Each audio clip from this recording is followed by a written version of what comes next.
तपाईलाई जब इन्जिनियरले अथवा आर्किटेक्चरले तपाईलाई ड्रइङ बनाएर दिन्छ, तपाईहरुलाई यस्तो खालको ड्रइङ बनाएर दिन्छ।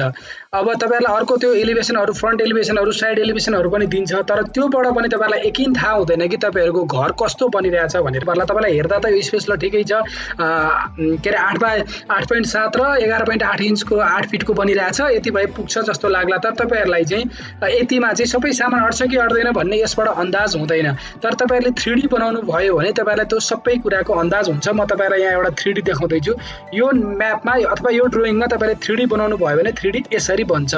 यसरी 3D बनिसकेपछि अब हेर्नुस्, तपाईहरुलाई धेरै कुरा यहाँबाट अन्दाज हुन्छ कि तपाईहरुको लिभिङको चाहिँ साइज कति छ, टिभी र सोफा बीचको डिस्टेन्स तपाईहरुको कत्रो हुन्छ, तपाईहरुलाई यो किचनमा चाहिँ स्ल्याब राखिसकेपछि तपाईहरुलाई चाहिँ यो डाइनिङ टेबल राख्ने ठाउँ कत्रो हुन्छ, तपाईलाई फ्रिज राख्ने ठाउँ हुन्छ कि हुँदैन, तपाईले धेरै कुरा यसबाट हेर्न सक्नुहुन्छ।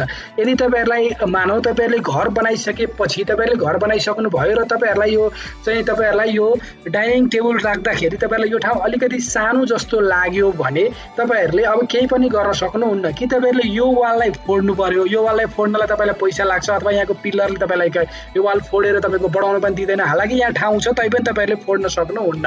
तर तपाईले यसरी 3D हेर्नुभयो र तपाईहरुलाई यसरी अन्दाज भयो भने तपाईले भन्न सक्नुहुन्छ कि मलाई यो ठाउँ अलिकति सानो भयो, योलाई चाहिँ अलिकति यतापट्टि लगाउँ भनेर तपाईहरुले चाहिँ भन्न सक्नुहुन्छ र तपाईहरुको चाहिँ घर सोचेको जस्तो हुन्छ।